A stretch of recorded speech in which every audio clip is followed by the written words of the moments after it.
ہم اگلے رکوع کی طرف چلتے ہیں۔ سورہ ہجر کا رکوع نمبر 2 اور 14ویں پارے کا بھی رکوع نمبر 2۔ اس کا مختصر لفظی ترجمہ پہلے کروں گا، پھر انشاءاللہ اس کی تفسیر۔ بسم اللہ الرحمن الرحیم۔ وَلَقَدْ جَعَلْنَا فِي السَّمَاءِ بُرُوجًا، البتہ تحقیق ہم نے بنایا ہے آسمان میں بروج۔ برج عربی میں قلعے کو بھی کہتے ہیں، جیسے قرآن میں آتا ہے وَلَوْ كُنْتُمْ فِي بُرُوجٍ مُشَيَّدَةٍ أَيْنَمَا تَكُونُوا يُدْرِككُمُ الْمَوْتُ، تم جہاں بھی دنیا میں جاؤ گے موت تمہیں پکڑے گی۔ وَلَوْ كُنْتُمْ فِي بُرُوجٍ مُشَيَّدَةٍ، اگرچہ تم مضبوط قلعوں میں ہی بند کیوں نہ ہو جاؤ۔ تو برج جو ہے اس کی جمع بروج آتی ہے، تو برج قلعے کو بھی کہتے ہیں، برج منزل کو بھی کہتے ہیں، جہاں کسی کا بھی ٹھکانہ ہوتا ہے نا اس کو بھی، اور برج آسمان کے ستاروں کو بھی کہا جاتا ہے، اس کی بھی جمع بروج آتی ہے۔ بلند چیزوں کو بھی کہا جاتا ہے، جیسے دبئی میں ہے نا مشہور برج خلیفہ، تو بلند بالا چیزوں کو بھی، چونکہ ستارے بھی بلند ہوتے ہیں اس لیے، تو یہاں مراد ہے ستارے، کیونکہ وَزَيَّنَّاهَا سے پتہ چل رہا ہے۔ وَلَقَدْ جَعَلْنَا فِي السَّمَاءِ بُرُوجًا، تحقیق ہم نے بنایا آسمان میں ستاروں کو، وَزَيَّنَّاهَا اور مزین کر دیا ہم نے اس آسمان کو، لِلنَّاظِرِينَ دیکھنے والوں کے لیے، وَحَفِظْنَاهَا اور ہم نے اس آسمان کو محفوظ کر دیا، مِن كُلِّ شیطان ہر شیطان سے، رجیم جو مردود ہے، آسمان کو محفوظ کر دیا۔ یعنی یہاں آسمان کی حفاظت سے مراد ہے آسمان کی خبریں، جو غیب کی خبریں جو فرشتوں میں جس پر بات چیت ہوتی ہے، تو وہاں شیاطین کو جانے سے روک دیا گیا ہے شہاب ثاقب کے ذریعے۔ الا مگر یہ کہ من استرق السمع، کوئی بھی چوری کر لے سماعت کو، یعنی چوری سے سن لے، یہ ترجمہ ہوگا اس کا، استراق چوری کرنا نا، تو کوئی بھی چوری سے سن لے، آسان ترجمہ اس کا یہ ہوگا، کوئی بھی جن شیطان چوری سے فرشتوں کی بات سن لے، فَأَتْبَعَهُ تو اس کا پیچھا کرتا ہے شہاب ایک انگارہ، مبین واضح چمکتا ہوا انگارہ۔ وَالْأَرْضَ مَدَدْنَاهَا اور زمین مددناها ہم نے پھیلا دیا اس کو، مد یمدو ہوتا ہے نا، مد کہتے ہیں نا، یا مد کرو، کیا مطلب کھینچو اس کو۔ وَالْأَرْضَ مَدَدْنَاهَا اور زمین ہم نے پھیلا دیا اس کو، وَأَلْقَيْنَا فِيهَا اور ہم نے ڈال دیا اس میں، رواسیا مضبوط پہاڑ، تو راسیت ان کی جمع ہے، مضبوط پہاڑ ڈال دی ہم نے، وَأَنبَتْنَا فِيهَا اور اگایا ہم نے زمین میں، مِن كُلِّ شَيْءٍ ہر طرح کی چیزوں میں سے، موزون ایک اندازے کے مطابق، وزن سے نکلا ہے، وزن کا معنی وزن کرنا، موزون جس کا وزن کیا گیا ہو، یہاں وزن مراد نہیں ہے، مراد ہے کہ جس کا پیمانہ ہو، یعنی جو رزق ہے نا ایک خاص ایک مینجمنٹ کے ساتھ، ایک اندازے کے ساتھ اللہ نے پیدا کیا۔ وَجَعَلْنَا لَكُمْ فِيهَا مَعَائِشَ اور ہم نے بنایا تمہارے لیے اس زمین میں عیش کا سامان، عیش کہتے ہیں عربی میں زندگی کو، تو معائش یہ عیش کی جمع آتی ہے، یعنی زندگی کے بہت سے سامان، کیا مطلب لباس، خوراک، رہائش کی جگہیں، یہ تمام یعنی تمام وسائل ہم نے تمہارے لیے اس میں پیدا کیے، یہ اس کا آسان ترجمہ ہوگا۔ ومن اور ان لوگوں کے لیے بھی سامان پیدا کیا، لستم لہو نہیں ہو تم اس کے لیے برازقین رزق دینے والے، یعنی وہ بھی اور بھی بہت ساری ایسی مخلوق ہے جس کو تم روزی نہیں دیتے، اس کے لیے بھی ہم نے زمین میں زندگی کا سامان پیدا کیا۔ وَإِن مِّن شَيْءٍ اور نہیں ہے کوئی چیز، إِلَّا عِندَنَا خَزَائِنُهُ مگر ہمارے پاس ہیں اس کے خزانے، وَمَا نُنَزِّلُهُ اور ہم وہ خزانوں کو نازل نہیں کرتے، إِلَّا بِقَدَرٍ معلوم مگر ایک اندازے کے ساتھ جس کا علم ہمیں ہے۔ وَأَرْسَلْنَا الرِّيَاحَ ریح کی جمع ریا اور ہم نے بھیجا ہواؤں کو، لواقح لاقحتن کی جمع ہے، اس کو کہتے ہیں پانی اٹھانا، لاقح، تو لواقح پانی اٹھانے والی ہوائیں، فَأَنزَلْنَا مِنَ السَّمَاءِ پھر ہم نے نازل کیا آسمان سے، ماءً پانی، فَأَسْقَيْنَاكُمُ پھر ہم نے پلایا تمہیں، وہ پانی، اسقا یسقی، سقا یسقی کا معنی پلانا، اسقینا کا معنی بھی پلانا، ہم نے پلایا وہ پانی تمہیں، وما انتم لہو اور نہیں تھے تم اس پانی کے لیے بخازنین اس کو جمع کرنے والے، یعنی اتنا پانی تم جمع نہیں کر سکتے تھے کہ قیامت تک تمہارے کام میں آتا، ہم آسمان سے برساتے ہیں۔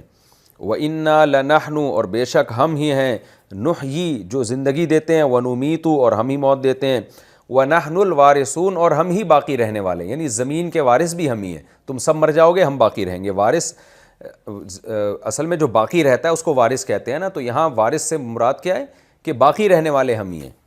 وَلَقَدْ عَلِمْنَا، تحقیق ہم جانتے ہیں، الْمُسْتَقْدِمِينَ مِنْكُمْ، ان لوگوں کو بھی جو تم میں پہلے گزر چکے ہیں، استقدام قدامت سے، جو قدیم لوگ ہیں جو تم سے پہلے گزر چکے ہیں۔ وَلَقَدْ عَلِمْنَا الْمُسْتَأْخِرِينَ، اور ہم ان کو بھی جانتے ہیں جو مستاخر، جو تمہارے بعد آنے والی مخلوق ہے۔ وَإِنَّ رَبَّكَ، اور بے شک تیرا رب، هُوَ يَحْشُرُهُمْ، ان سب کے سب کو جمع کر دے گا، پچھلوں کو بھی اگلوں کو بھی۔ إِنَّهُ حَكِيمٌ، بے شک وہ حکمت والا ہے، علیم اور جاننے والا ہے۔ رکوع نمبر 2 میں آج شروع کروں گا، اس کا لفظی ترجمہ مختصر گرامر کے ساتھ ہو چکا تھا، آج انشاءاللہ میں اس کی تفسیر شروع کروں گا۔ اعوذ باللہ من الشیطان الرجیم، بسم اللہ الرحمن الرحیم۔ وَلَقَدْ جَعَلْنَا فِي السَّمَاءِ بُرُوجًا وَزَيَّنَّاهَا لِلنَّاظِرِينَ۔ پچھلے رکوع میں اس بات کا بیان تھا کہ نبی صلی اللہ علیہ وسلم کو وہ مجنوں کہتے تھے۔ قرآن نے کہا کہ ہم نے اس قرآن کو نازل کیا، ہم ہی اس کی حفاظت کریں گے، اور اللہ نے بتایا کہ یہ اگر آسمانوں پہ بھی چڑھ جائیں تو یہ ان کا مطالبہ ہے کہ فرشتے نازل ہوں، تو یہ آسمانوں پہ چڑھ کے بھی سب کچھ دیکھ لیں تو بھی یہ ایمان نہیں لے کر آئیں گے، بلکہ کہیں گے ہم پر جادو ہے۔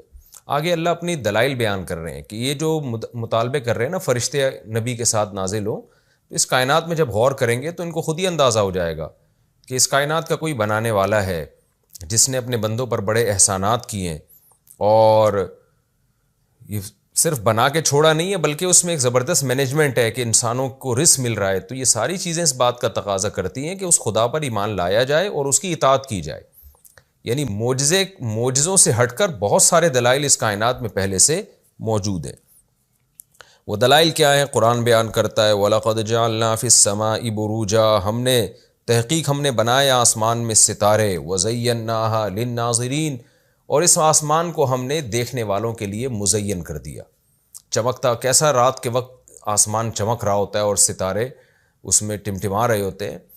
اور آج جب سائنسی تحقیق ہوئی ہے تو وہ جو ہمیں چھوٹی چھوٹی موتیاں نظر آتی ہیں وہ حقیقت میں اتنے بڑے بڑے جسموں کے مالک وہ ستارے ہیں کہ عقل حیران ہے۔ لاکھوں لاکھوں سورج جس میں سما جائے، کروڑوں زمینیں ایک ایک ستارے میں سما جائے، جو اللہ نے اپنی طاقت اور قدرت سے پیدا کیے۔ وَحَفِظْنَاهَا مِن كُلِّ شَيْطَانٍ رَجِيمٍ، اور ہم نے اس آسمان کو محفوظ کیا ہر مردود شیطان سے۔ یہ مضمون پہلے بھی آ چکا ہے، دوبارہ میں ریپیٹ کر دیتا ہوں، احادیث سے یہ بات ثابت ہے کہ جنات پہلے آسمانوں پہ جایا کرتے تھے، فرشتوں کی کچھ باتیں سن لیا کرتے تھے جو غیب سے متعلق ہوتی، اور پھر آ کے کاہنوں کو بتاتے، اور کاہنوں کو 100 جھوٹ اس میں ملا کے بتاتے، پھر کاہن ان باتوں کو آگے پھیلاتے، تو ان میں کیا ہوتا کہ 100 باتوں میں ایک بات اتفاق سے پوری ہو جاتی، تو لوگ پھر کاہنوں پر ایمان رکھتے۔ تو اللہ تعالیٰ نے جب رسول اللہ صلی اللہ علیہ وسلم کو دنیا میں بھیجا، چونکہ آپ آخری نبی تھے، تو وحی میں کوئی کہانت والا عنصر، کوئی شیطانی تصرف شامل نہ ہو جائے، اس لیے آسمان پر جانے کے فرشتوں کے جنات کے راستوں کو بند کیا گیا۔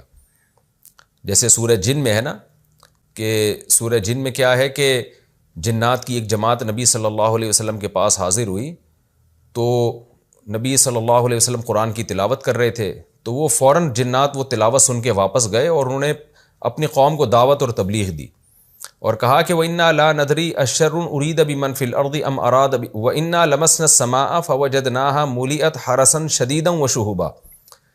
جنات میں یہ بات پھیل گئی تھی کہ پہلے ہم آسمانوں پہ جاتے تھے، اب جب ہم آسمان میں جاتے ہیں تو شہاب ثاقب، یعنی جو یہ ستارے نے ٹوٹ کے رگڑ نظر آتی ہے آپ کو، ایک چنگاریاں نکلتی بھی جا رہی ہوتی ہیں، تو یہ شہاب ثاقب سے ہمارا پیچھا کیوں کیا جا رہا ہے؟ پہلے تو ایسا نہیں ہوتا تھا۔ تو جب انہوں نے نبی کو قرآن کی تلاوت کرتے ہوئے دیکھا تو پتہ چلا کہ ان کو یقین ہوا کہ اصل میں آخری نبی کا مبعوث ہوئے ہیں، اور یہ دنیا میں ایک بڑا واقعہ ہوا ہے جس کی وجہ سے ہمارا آسمانوں پہ جانے کا دروازہ بند کر دیا گیا ہے، جس کی وجہ سے ہمیں مارا جا رہا ہے آسمانوں پہ۔ تو اسی بات کو قرآن نے یہاں بیان کیا کہ ہم نے، اچھا یہ نبی صلی اللہ علیہ وسلم کی دنیا میں آنے کے بعد ایسا کیوں کیا گیا؟ تاکہ پہلے جو پیغمبر دنیا میں آیا کرتے تھے نا، تو اس میں اگر کوئی شیطان بعد میں کوئی کاہنوں کو الٹی سیدھی پٹیاں پڑھا دے اور ان 100 میں سے کوئی ایک آدھ بات درست نکل جائے، تو اگلے پیغمبر نے آ کے اس بات کا انکار کر دینا تھا، یعنی ان کاہنوں کا انکار کرنا تھا. لوگ ان کاہنوں پہ یقین کر رہے تھے نا، بھئی یہ 100 باتیں کرتے ہیں تو 2-4 ان کی ٹھیک نکلتی ہیں، اس کا مطلب واقعی ان کے پاس غیب کا علم ہے. تو پچھلے نبی کی تعلیمات میں اگر کاہنوں کے ذریعے کچھ بھی مداخلت ہوتی ان تعلیمات میں، کیونکہ نبی کی تعلیمات بھی آسمان سے آتی ہیں، وہی آسمان سے آتی ہے. کاہنوں کے پاس بھی جو وہی آ رہی تھی، وہی سے مراد جو پیغام آ رہا تھا، فرشتوں کی باتیں جنات سن کر پہنچا رہے تھے، وہ بھی آسمان سے. تو اس بات کا امکان تھا کہ پیغمبروں کی وحی اور کاہنوں کی وحی خلط ملط ہو جائے. پیغمبر جو بات کریں وہ تو 100% درست ہے، تو کاہن جو بات کرتے ہیں ان میں بھی 1% درستگی کا امکان ہوتا ہے. تو لوگ کاہنوں کو اپنا بڑا نہ بنا لیں. لیکن چونکہ انبیاء کا سلسلہ جاری تھا، کوئی حق اور باطل میں خلط ملط ہوتا تو نیا پیغمبر آ کے اس کی اصلاح کر دیتے. لیکن جب نبی صلی اللہ علیہ وسلم دنیا میں آئے تو چونکہ آپ آخری نبی تھے، تو اللہ نے اس آسمانی وحی کو ہر قسم کے شیطانی تصرفات سے بچانے کے لیے کہ اوپر سے اب کوئی پیغام آئے گا تو صرف وحی ہی کا آئے گا جو اللہ پیغمبر تک پہنچائے گا، اس کے علاوہ کوئی بات لیک نہیں ہوگی. تو اس سلسلے کو روکنے کے لیے اللہ تعالیٰ نے جنات کا آسمانوں تک پہنچنے کا راستہ بند کر دیا. تو یہ واقعہ جنات حیران تھے کہ یہ ایسا ہو کیوں رہا ہے. تو سورہ جن میں بھی اللہ نے اس کا تذکرہ کیا اور دوسرے مقامات پر بھی اللہ تعالیٰ نے اس کا تذکرہ کیا کہ ہم نے نبی کے دنیا میں آنے کے بعد جنات کا آسمانوں تک پہنچنے کے راستے کو بند کر دیا. یہاں ایک سائنسی اشکال ہو سکتا ہے کہ شہاب ثاقب تو جو سائنسدان ہیں یہ کہتے ہیں کہ کوئی ستارہ سیارہ ٹوٹتا ہے تو جب زمین کی حدود میں پہنچتا ہے تو رگڑ کی وجہ سے اس میں جو ہے نا آگ پیدا ہو جاتی ہے، یا اور کسی وجہ سے آگ پیدا ہو جاتی ہے. تو اور اس کا تو کوئی ایک ٹیکنیکل سبب ہوتا ہے. تو دیکھیں قرآن نے یہ نہیں کہا کہ جب بھی کوئی ستارہ ٹوٹتا ہے یا کوئی پتھر خلا میں جاتا ہے یا کوئی ہوا میں رگڑ کی وجہ سے جلتا ہے تو ہمیشہ جنات ہی کو مارا جا رہا ہوتا ہے. قرآن نے یہ کہا ہے کہ یہ بھی جنات کو مارنے کا ایک ذریعہ ہے اور جنات کے آسمانوں تک پہنچنے کے روکنے کا ایک اللہ نے سبب دنیا میں بنایا ہے. اس کی مثال ایسے ہے جیسے آسمان سے بارشیں نازل ہوتی ہیں. یہ سائنٹیفک اس کی ایک لاجک ہے، بادل بنتے ہیں، اوپر جاتے ہیں، نیچے آتے ہیں، ہمیشہ سے ہوتا آ رہا ہے. لیکن قرآن سے ہمیں پتہ چلتا ہے کہ بارش اللہ تعالیٰ نافرمانوں کو اس کے ذریعے عذاب بھی دیتے ہیں. جیسے نوح علیہ السلام کے ہاں بارش ہوئی تو پوری قوم کو تباہ و برباد کرنے کے لیے ہوئی. تو اب کوئی یہ نہیں کہہ سکتا کہ نوح علیہ السلام کے ہاں جو بارش ہوئی تھی وہ تو قوم کو تباہ کرنے کے لیے قرآن کہہ رہا ہوئی تھی، حالانکہ بارش تو ایک سائنٹیفک چیز ہے، وہ تو اس کی تو ایک لاجک ہے، وہ تو بادل بنتے ہیں اوپر جاتا ہے، اس میں عذاب کا کیا عنصر. بھائی اللہ اسی چیز کو عذاب کا ذریعہ بنا دیتے ہیں جو رحمت ہوتی ہے، جو اللہ نے جس چیز کو اسباب کے ساتھ جوڑا ہے اسی کو عذاب کا ذریعہ بنا دیتے ہیں. تو ستاروں کا ٹوٹنا اور ٹوٹے ہوئے پتھروں کا ہوا میں رگڑ کھا کے جل کے راکھ ہو جانا جو شہاب ثاقب ہمیں نظر آتے ہیں، یہ ایسے بھی ہو سکتے ہیں اور اس کے ذریعے اللہ ایک کام بھی لے سکتا ہے. وہ کام کیا ہے کہ جنات کا اوپر جانے کا راستہ روک دینا، یعنی جنات کو اس کے ذریعے رجم کرنا، جنات کو مارنا اس کے ذریعے. تو ان دونوں میں کوئی تعارض نہیں ہے. قرآن کہتا ہے وَحَفِظْنَاهَا، ہم نے اس آسمان کو محفوظ کر لیا، من کل شیطان الرجیم، ہر مردود شیطان سے، الا من استرق السمع، ہاں ان میں پھر بھی کوئی سمع کو چوری کر لے، یعنی آسمانوں کے دروازے تو بند ہو گئے، پھر بھی کوئی بات لیک آؤٹ ہوئی اور کوئی جن قریب تک پہنچ گیا، فَأَتْبَعَهُ شِهَابٌ مُبِينٌ، تو اللہ کہتے ہیں اس کا پیچھا کرتا ہے ایک چمکتا ہوا انگارہ، یعنی وہ انگارے کے ذریعے اس کو مارا جاتا ہے. وَالْأَرْضَ مَدَدْنَاهَا، اور زمین کو اللہ کہتے ہیں ہم نے اس کو پھیلا دیا. یعنی یہ اللہ کی قدرت کے وہ دلائل ہیں، وہ کرشمے ہیں کہ ایمان لانے والوں کے لیے یہ دلائل کافی ہیں کہ زمین کو کیسے ہم نے پھیلا دیا. وَأَلْقَيْنَا فِيهَا رَوَاسِيَ، اور بڑے بڑے پہاڑ اس میں ہم نے ڈال دیے، جن کی حکمت کیا ہے؟ زمین کے توازن کو برقرار رکھنا. وَأَنبَتْنَا فِيهَا مِن كُلِّ شَيْءٍ مَوْزُونٍ، اور ہم نے اس میں ہر طرح کی چیزیں اگائیں. انبات کا معنی اگانا، موزون ایک خاص مقدار میں، یعنی ایسی بھی نہیں ہے کہ بے تحاشا پیدا ہوتی چلی جا رہی ہیں کہ رزق اتنا سستا ہو جائے کہ لوگوں کے لیے اس کو سنبھالنا مشکل ہو جائے، ساری دنیا کے سارے انسان جو ہے وہ ان کے لیے رزق کی ویلیو ہی ختم ہو جائے، اور اتنا تھوڑا بھی نہیں ہے کہ ساری دنیا میں لوگ بھوکے مرنا شروع ہو جائیں. تو ایک خاص اندازے سے ہم نے زمین میں نباتات اگائیں. وَجَعَلْنَا لَكُمْ فِيهَا مَعَائِشَ، اور صرف نباتات نہیں اگائی، ہم نے زمین میں تمہارے لیے عیش یعنی زندگی کے اسباب پیدا کیے. انسان کی زندگی کے تمام اسباب اللہ نے اسی زمین میں پیدا کر دیے. آکسیجن بھی ملے گی آپ کو یہاں پہ ہواؤں میں، آپ کو پانی بھی ملے گا یہاں پہ، آپ کو سردی سے بچنے کے لیے بہت ساری چیزیں. اللہ نے کپاس کو پیدا کیا، جانوروں کی کھالوں کو پیدا کیا، بیماریوں سے بچنے کے لیے دواؤں کو پیدا کیا. صحیح ہے بخاری کی حدیث ہے، ما انزل اللہ من داء الا انزل له شفاء. کوئی بیماری اللہ نے ایسی پیدا نہیں کی ہے جس کی شفا بھی نہ پیدا کی ہو. تو ہر بیماری کی دوا بھی اللہ نے اسی زمین میں پیدا کی ہے.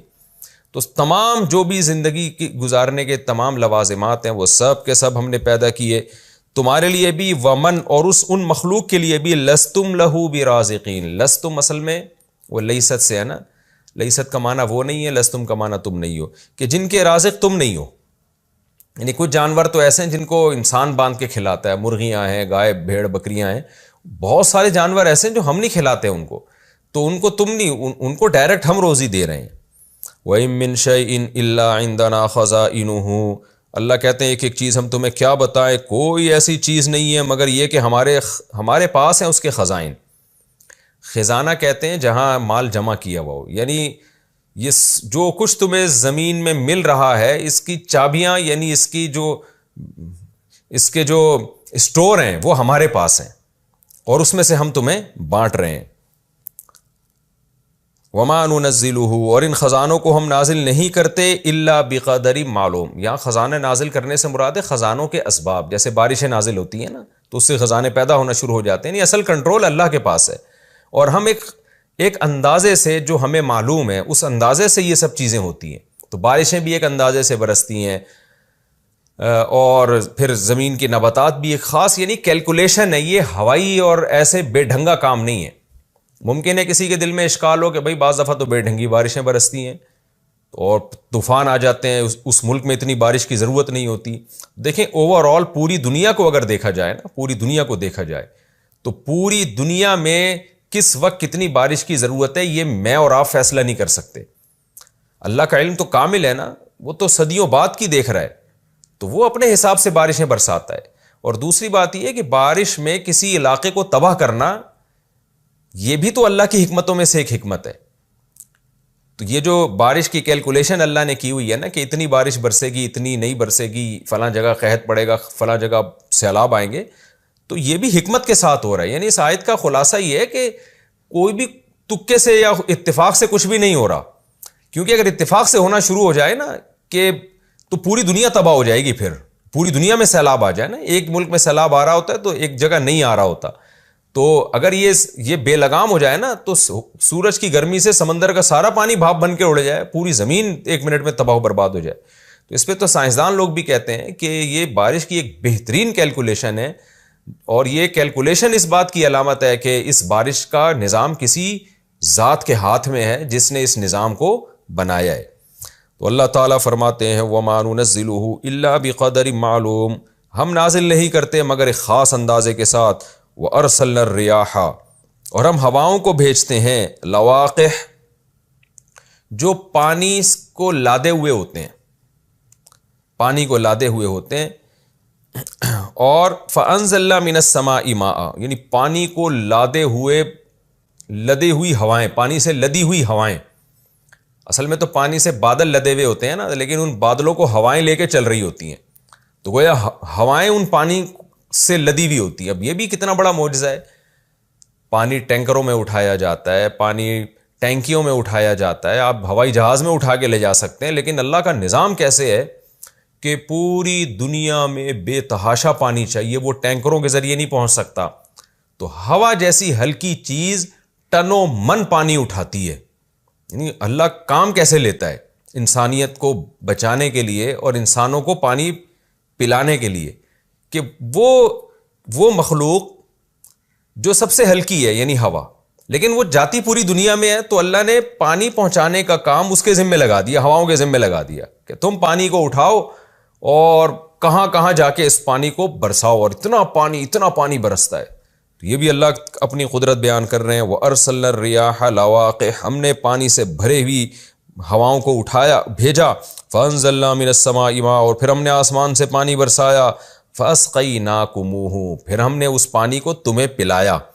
آج ہم جتنا پانی پی رہے ہیں نا، کہیں سے بھی ہمیں پینے کا پانی مل رہا ہے تو یہ بارش کی برکات ہیں، چاہے وہ چشموں کا پانی ہو، چاہے وہ دریاؤں کا پانی ہو، چاہے وہ کنویں کا پانی ہو، تو یہ سارا پانی زمین میں جاتا ہے، چاہے وہ تالابوں کا پانی ہو، سارا بارش ہی کے ذریعے جاتا ہے۔ ایسا کہیں نہیں ہوتا کہ سمندر سے کسی نے جناب لائنیں لے کے پہاڑوں تک پہنچائی ہوں، ایسا کہیں بھی نہیں ہوتا، بلکہ پہاڑوں پہ برس کے پھر سمندر میں جا کے ضائع ہوتا ہے وہ۔ فاسقیناکموہ، ہم اس پانی تمہیں پلاتے ہیں، وما انتم لہ بخازنین، تم اس پانی کو محفوظ نہیں رکھ سکتے تھے۔ محفوظ رکھنے کا مطلب یہ ہے کہ یہ جو اتنا پانی سمندر سے ہواؤں کے ذریعے پوری دنیا میں برستا ہے، پھر تم پیتے ہو، پھر یہ سائیکل دوبارہ چلتا ہے، یہ سائیکل چلتا رہتا ہے، چلتا رہتا ہے، چلتا رہتا ہے، صدیوں سے چل رہا ہے۔ اگر 6 ارب انسانوں کو اس طرح سے پانی نہ ملتا تو کیا یہ ممکن ہے کہ وہ سمندر کے پانی کو میٹھا کر کے اتنے بڑے بڑے ڈیم بنائیں کہ 6 ارب انسان چند سال تک بھی پی سکیں اس کو اور تمام ضرورتیں پوری کر سکیں؟ ظاہر ہے یہ ناممکن ہے۔ کتنے دن چلا لیں گے وہ یہ ڈیم؟ اور وہ ڈیم جو بنائے جاتے ہیں وہ بھی تو بارشوں سے ہی بھرتے ہیں نا۔ یعنی اگر بارش ختم کر دی جائے اور ہم یہ کریں کہ بھئی یہ سمندر کے پانی کو میٹھا کر کر کے نا ہم آرٹیفیشل ڈیم اتنے بنا لیں اور کہیں کہ اب بارش کا ایک قطرہ بھی نہ برسے، تو ہمارے لیے یہ پانی ہماری نسلوں کے لیے کافی ہے؟ نہیں کافی ہوگا، بہت زیادہ، 1 سال چل جائے گا، یہ بھی میں ایک بہت بڑا چڑھا کے بیان کر رہا ہوں، 2 سال چل جائے گا۔ تو اللہ کہتے ہیں جو اتنا پانی آسمانوں سے برستا ہے نا، تم اس پانی کو محفوظ نہیں کر سکتے تھے۔ اس پانی کو ہم نے ایک سائیکل ہے، جو ایک چکر ہے کہ اٹھا کے پہنچاتے ہیں، پھر جو ہم برساتے ہیں اس کو تم بالٹیوں میں، ڈیموں میں محفوظ کر لیتے ہو اور کنووں میں محفوظ کر لیتے ہو، لیکن بارش کے بغیر یہ پانی محفوظ نہیں ہو سکتا تھا۔ وَإِنَّا لَنَحْنُ نُحْيِي، اور بے شک ہم ہی ہیں جو حیات بھی دیتے ہیں، زندگی بھی ہم نے دی ہے، وَنُمِيتُ، اور موت بھی ہم دیتے ہیں، وَنَحْنُ الْوَارِثُونَ، اور زمین کے وارث بھی ہم ہی بنیں گے۔ تم سب مر جاؤ گے، یہ ہے بھی ہماری ملکیت میں سب کچھ، یہ سب چیزیں ہم نے تمہیں عارضی طور پر دی ہوئی ہیں۔ وَلَقَدْ عَلِمْنَا الْمُسْتَقْدِمِينَ مِنْكُمْ وَلَقَدْ عَلِمْنَا الْمُسْتَأْخِرِينَ، اور البتہ تحقیق ہم تم میں ان لوگوں کو بھی جانتے ہیں جو پہلے گزر چکے اور جو بعد میں آنے والے ہیں، سب کو ہم جانتے ہیں۔ یعنی اللہ تعالیٰ مخلوق سے اپنا رشتہ بتا رہے ہیں کہ تم تو ہماری ذات پر ایمان نہیں لے کر آتے، ہماری توحید پر ایمان نہیں لے کر آتے، لیکن ہم نے رزق بھی ایک خاص اندازے کے ساتھ خزانے نازل کیے، موت بھی ہم دیتے ہیں، زندگی بھی تمہیں ہم دیتے ہیں، اور ہم تمہارے بارے میں پوری معلومات رکھتے ہیں۔ وَإِنَّ رَبَّكَ هُوَ يَحْشُرُهُمْ، اور اے محمد یا اے مخاطب صلی اللہ علیہ وسلم، تیرا رب ان سب کو جمع بھی کرے گا۔ إِنَّهُ حَكِيمٌ عَلِيمٌ، وہ بہت حکمت والا اور جاننے والا ہے۔ حکمت والے کا مطلب کیا ہے کہ اس نے جب یہ سارے کام کر دیے، آسمان سے بارشیں برس رہی ہیں، رزق ایک خاص اندازے سے نازل ہو رہا ہے، اسی زمین میں انسان کے لیے اس نے تمام کے تمام سہولتیں رکھ دیں، تو آخر ان کے پیچھے کوئی حکمت تو ہوگی نا۔ اگر مر کے سب نے ختم ہو جانا ہے، آزمائش ہی نہیں ہے انسان کی، تو کیا حکمت ہے؟ یہ تو پھر ایسی ایک معاذ اللہ انٹرٹینمنٹ ہو گئی۔ تو اللہ نے فرمایا کہ وہ حکمت والا ہے، وہ کوئی کام حکمت کے بغیر نہیں کرتا، اور علیم، جانتا بھی ہے۔ تو اسے پتہ ہے کہ کون اس کی توحید پر ایمان لا رہا ہے اور پھر بدعملی سے توبہ کر رہا ہے، اور کون ایسا ہے جو اس کی آیات پر ایمان نہیں رکھتا۔ یہ ہمارا رکوع الحمدللہ کمپلیٹ ہو گیا۔ بہت آسان رکوع تھا اور اس کے مضامین بھی بہت آسان تھے۔ اللہ نے اپنی نعمتوں کو، اپنی قدرت کا ذکر کیا، اپنے وجود کو اور اپنی توحید کو ثابت کرنے کے لیے، اور اپنی نعمتوں کا ذکر کیا تاکہ لوگ اس کا شکر کریں اور اس کی اطاعت کریں۔ اب ہم اگلے رکوع کی طرف چلتے ہیں۔